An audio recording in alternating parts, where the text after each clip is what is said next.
Volvemos a ocuparnos del galeón de Manila o galeón de Acapulco, según el puerto desde donde se mire. La nao de China también era otro de sus nombres. Fue una de las rutas comerciales más largas de la historia y funcionó durante 2 siglos y medio. La conferencia tuvo lugar en el marco del Año Dual España-Japón, las conmemoraciones del 4º centenario de la llamada Embajada Keicho, que abrió las relaciones diplomáticas hispano-japonesas, la historia de un samurái, Hasekura Tsunenaga, quien viajó a tierras españolas, también a Roma, vía Nueva España, la actual México. Vamos a hacer un recorrido histórico, viajaremos al Japón feudal, hablaremos de rivalidades entre España y Portugal, de rivalidades también entre órdenes religiosas por conquistar espiritualmente Japón y de aventuras en la inmensidad del Pacífico, y todo ello principalmente desde un punto de vista particular, novohispano, es decir, desde las costas de Nueva España. Nos centramos en esos años en los que ya está asegurada la vuelta del galeón de Manila a Acapulco, hallada la ruta del llamado tornaviaje. Nos situamos en la capital filipina.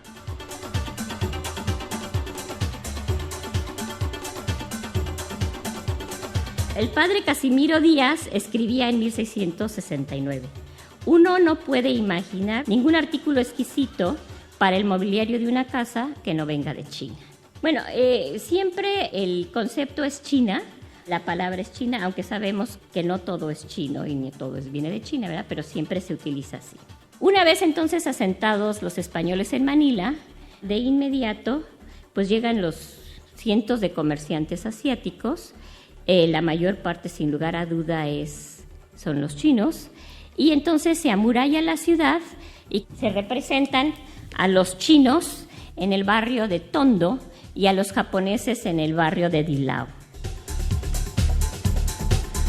Es la profesora María Cristina Barrón quien nos cuenta toda esta fascinante historia de la ruta transpacífica, la que trajo luego a Europa, vía virreinato de la Nueva España, las preciadas mercancías asiáticas, productos, no obstante, que en su mayor parte se quedaban allí, en tierras americanas. En Acapulco se llevaba a cabo pues una feria, dado que el galeón venía abarrotado de sedas, algodones, textiles bordados, en fin, tibores, vajillas, porcelanas, imágenes religiosas, muebles enconchados, biombos, lacas, etc. A la feria asistían comerciantes del Callao, en Perú, del otro virreinato, pero las relaciones entre los virreinatos estaban prohibidas.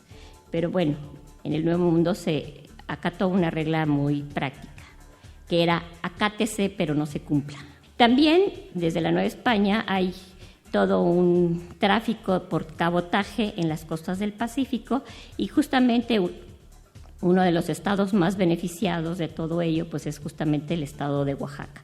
La riqueza cultural del estado de Oaxaca pues se debe en gran medida, ¿verdad?, a todo esto que llega de Asia y se asimila y se hace pues oaxaqueño ya.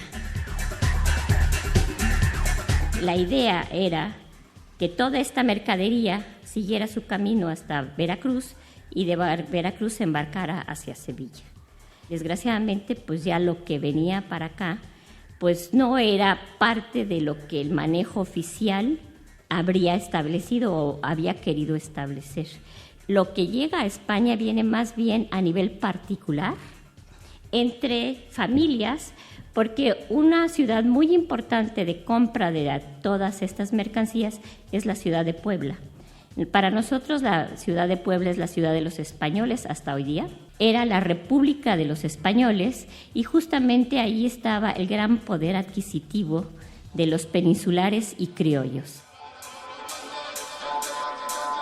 Ahora, ¿por qué lograron la red de comerciantes novohispanos, peruanos, peruleros controlar el galeón?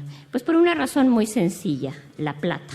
Desde muy temprano momento se reguló cuál sería la cantidad de plata que se habría de enviar para la adquisición de estas mercancías. Pues efectivamente, pues los dueños de la plata pues eran los que dictaban quién controlaba el galeón.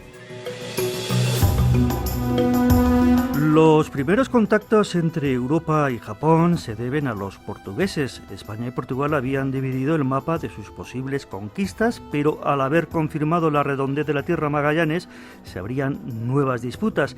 A la carrera por conquistar, comerciar o conocer, decíamos, se sumó el deseo de evangelizar. El jesuita Francisco Javier llegaría en 1549 a tierras japonesas, después muchos más y también de otras órdenes religiosas amparadas por portugueses o españoles. Y los japoneses también querían comerciar directamente con la rica Nueva España.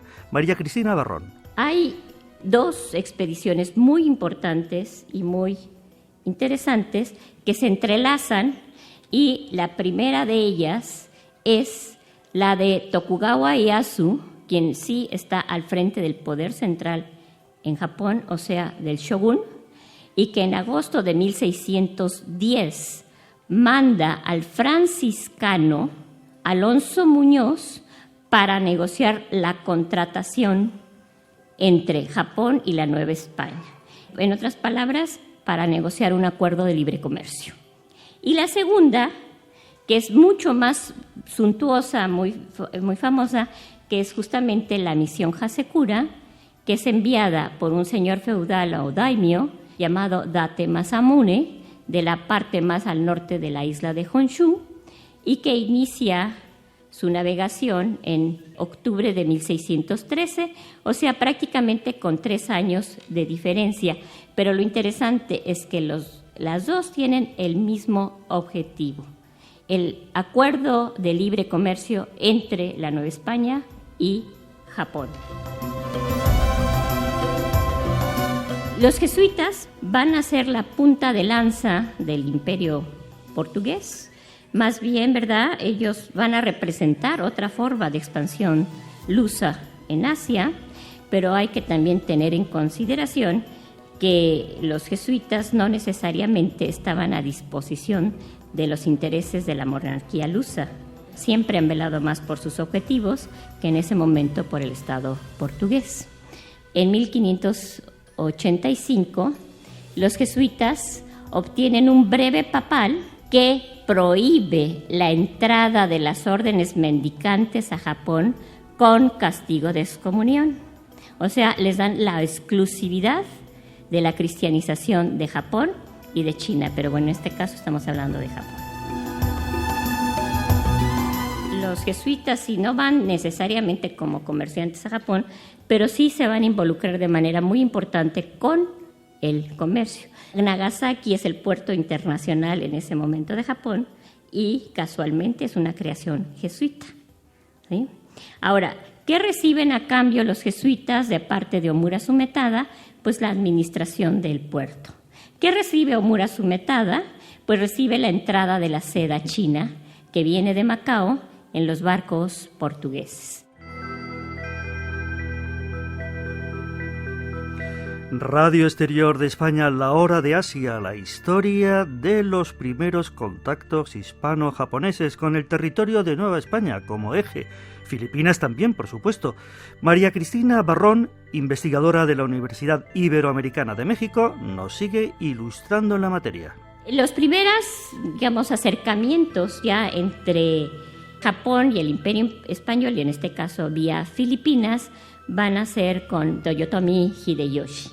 Hideyoshi manda un emisario a Manila, pero a ellos, en Manila, al gobernador general de Manila, no le queda claro cuál es el objetivo realmente de Hideyoshi, porque por un lado dice querer regular el comercio entre Filipinas y Japón, porque básicamente está en manos de la piratería o de la iniciativa privada de los comerciantes, pero por el otro lado también le pide el vasallaje de los Castilla de Filipinas, ¿verdad? Es así que esto da pie para que el gobernador general de Filipinas inicialmente mande a Juan Cobo como emisario, porque Juan Cobo pues sabía de letras chinas y podría entender un poco, cuando menos por escrito, con los japoneses, ¿verdad? Y entonces pues Juan Cobo le hace muy patente quién es Felipe II y pues no le va a rendir vasallaje a Hideyoshi. Desgraciadamente, Juan Cobo, un dominico, naufraga en su camino de regreso a Manila. Por eso es necesario mandar una segunda embajada, y esta segunda embajada va a ser hecha por franciscanos. En fin, el hecho es que estas primeras relaciones entre Japón y Filipinas acaban bastante mal. Primero porque, a raíz justamente de un naufragio, que es el naufragio del galeón el San Felipe, Hideyoshi decide incautar toda la mercadería del galeón y están en una discusión ahí entre que si regresan o no se regresa esta mercadería y demás, y las cosas van saliéndose de contexto y demás. El hecho es que esta situación termina con el famosísimo martirio de Nagasaki en febrero de 1597, en donde casualmente solo mueren los frailes franciscanos.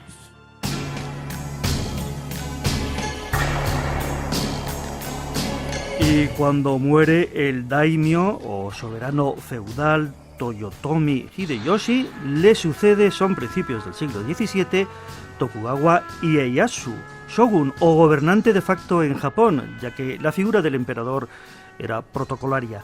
Seguimos escuchando a María Cristina Barrón. Tokugawa Ieyasu tiene un proyecto muy interesante de política exterior y obviamente quiere diversificar sus expectativas de política con Europa, y pues obviamente solamente lo tiene con los portugueses y los jesuitas, y pues precisamente por eso prueba hacerlo con el Imperio Español. Jerónimo de Jesús, una vez que sabe que muere Hideyoshi, regresa a Japón, y según él está muy escondido, ¿verdad?, para que nadie lo encuentre, y así Tokugawa Ieyasu manda por él y lo llevan a la corte de Tokugawa, y él va pensando, es muy interesante su relación, que va pensando que Tokugawa Ieyasu también pues lo va a matar, y que entonces él le va a decir sí, porque yo me voy a sacrificar, mientras todo el rollo cristiano, ¿verdad? Y cuando llega a la corte, él empieza a hablar con Ieyasu, y ya después de que él hace todo su discurso de que también va a morir por la fe y demás, Tokugawa le dice, no, pero si no te voy a matar. Yo lo único que quiero es justamente lo que dice aquí. Tengo gran deseo que los castellanos que pasan cada año por junto a mi reino, que se llama Canto, cuando van con sus naos a México, que vean mis puertos para que lleguen ahí y tomen refresco y todo lo que quieren. Y contraten, aquí viene lo más importante, y contraten con mis vasallos y les enseñen la labor de las minas de plata que ahí hay. Esto es justamente el meollo de la contratación entre la Nueva España y Japón, el conocimiento de la tecnología de la plata. Jerónimo de Jesús le pide a Tokugawa Ieyasu que efectivamente va a ir a Manila a negociar esto con esta propuesta con el gobernador general, pero él le pide que le permita regresar a los franciscanos y que entren sus hermanos dominicos y agustinos. Ieyasu perfectamente acepta, y entonces ya viene el regreso de los franciscanos y la entrada de dominicos y agustinos. Ahora, el gobernador de Filipinas, Francisco Tello, por supuesto no quiere saber absolutamente nada de Japón, pero bueno, él deja la capitanía general y llega Pedro de Acuña en 1602, y entonces él sí empieza una negociación para regular el comercio entre Manila y las provincias de Tokugawa Ieyasu, y promete escribir a la corte en Madrid para ver esta cuestión del Tratado de Libre Comercio entre la Nueva España y Japón.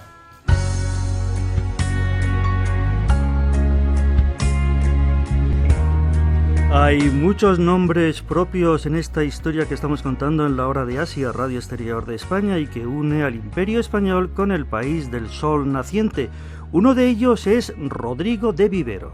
Para 1609, ¿verdad?, naufraga en las costas justamente de la zona de Canto el gobernador general interino, que es precisamente un croyón obispano, que es Rodrigo Vivero. Él empieza a entrar a Japón, es muy bien recibido, y se queda maravillado de Japón. Basta leer las relaciones de Vivero, ¿verdad?, para ver todas las maravillas que hay en Japón. Por tanto, cuando Ieyasu Tokugawa le propone la contratación entre la Nueva España y Japón, él la ve verdaderamente como muy positiva, porque es la visión de un funcionario de la corona, sí, pero que ya tiene todo el antecedente de ser novohispano y ve las cosas entre la Nueva España y Japón, no en el contexto del imperio español. Se redactan las capitulaciones, ¿verdad? Y Sotelo y Muñoz, dos franciscanos, son los que realmente llevan a cabo esta redacción de las capitulaciones. Y por supuesto, pues para ellos es muy importante, porque en caso de que se llegue a abrir ese comercio, pues van de la mano los misioneros, porque es curioso ver las capitulaciones o las cláusulas. Hay una cláusula X y los misioneros tal y tal cosa, otra cláusula y los misioneros, y cada una, ¿verdad?, va reforzada con misioneros.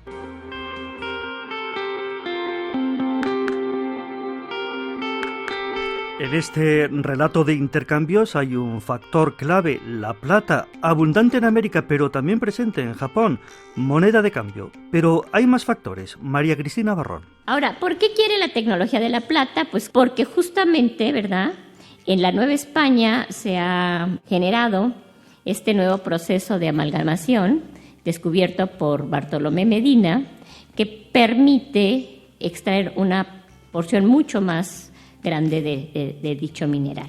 Y es justamente lo que él quiere. Pero también quiere la tecnología de la construcción de los galeones. También, por supuesto, quiere los conocimientos de la navegación en el Pacífico, o sea, en mar abierto. Y eso es lo que puntualmente quiere Tokugawa Ieyasu, y que también va a querer Date Masamune. Casualmente tienen el mismo proyecto. Ahora, ¿qué ofrecen? O qué ofrece en este caso particular Ieyasu Tokugawa, pues ofrece un puerto en Japón para que el galeón, en su derrotero de regreso de Manila a Acapulco, se pueda abastecer. De esa manera, pues ya Japón entraría ya específicamente a esta ruta del galeón. Por supuesto que en la Nueva España ya se conocía este interés de Tokugawa Ieyasu y se designa a Sebastián Vizcaíno. Sebastián Vizcaíno había fondeado toda la costa del Pacífico novohispano, desde California prácticamente hasta Nueva Galicia. Mediciones que siguieron vigentes hasta hace unos cuantos años, casi hasta el siglo XX. Ahora, en cuanto está a punto de salir esta expedición de Vizcaíno, llega justamente la expedición de Rodrigo Vivero, para negociar la contratación entre la Nueva España y Japón, aquí en la corte, ¿verdad? Y también van con él, con Rodrigo, 21 japoneses, comerciantes, ¿verdad?, todos ellos enviados por Ieyasu Tokugawa para que tomen conocimiento de la navegación y del comercio. Entonces, lo que decide el virrey de la Nueva España es detener un poquito la salida de Sebastián Vizcaíno y convertir la expedición, además, en una embajada de agradecimiento a Ieyasu Tokugawa por el buen trato que se le ha dado a Rodrigo Vivero, que casualmente es su sobrino, ¿verdad? Y pagar el préstamo que le ha hecho a Rodrigo, que eran 4,000 pesos, y también pagar el navío en el que llegaron, porque el navío que llegaron era de Ieyasu Tokugawa y es precisamente el San Buenaventura. Por casualidad, en Edo o Tokio, Vizcaíno conoce a Date Masamune y mutuamente hay una atracción entre ellos. Continuamos en Radio Exterior de España, La Hora de Asia, con el relato de esta experta en la presencia novohispana en Asia-Pacífico, María Cristina Barrón. Por el otro lado tenemos a nuestro personaje Luis Sotelo, a quien Vizcaíno define como un hombre de poco asiento. Y para mi punto de vista, como Sotelo, por más que insistió, es más, en su biógrafo dice que Sotelo va a hablar con Ieyasu Tokugawa y se propone él mismo ser el emisario ante la corte para venir a hacer esta negociación, pero Ieyasu no lo nombra él, sino nombra al superior a Muñoz. Entonces Sotelo decide, creo yo, pues venderle la idea a Date Masamune para que sea él el que haga otra embajada. Y así efectivamente va a salir esta segunda embajada, la de Date Masamune. Date Masamune contrata a Vizcaíno como capitán del navío que va a venir a la Nueva España. Van esta misión Hasekura, que se habla de 150 a 180 personas, y Sotelo simplemente es un pasajero más inicialmente en esta expedición. El hecho es que ya llegan a la Nueva España precisamente esta segunda misión, la misión de Date Masamune, y como repito, vienen las dos como muy, muy cercanas en tiempo, ¿verdad? Con los mismos objetivos, al mismo lugar, etcétera, etcétera. Esta segunda embajada llega a Acapulco el 25 de enero de 1614 y el virrey no deja pasar a España solamente a 30 personas. El samurái Hasekura Tsunenaga emprende desde Nueva España, hoy México, su viaje a Europa. Tendrá que cruzar ahora el Atlántico, llegar a Europa, remontar el Guadalquivir, ser recibido por el emperador Felipe III, viajar a Roma. Un larguísimo viaje con apenas resultados. Para 1613 el Consejo de Indias decide que sí se va a aprobar el comercio directo entre la Nueva España y Japón. Y para entonces ya hay un edicto de prohibición del cristianismo en Japón, un segundo edicto de prohibición del cristianismo en Japón.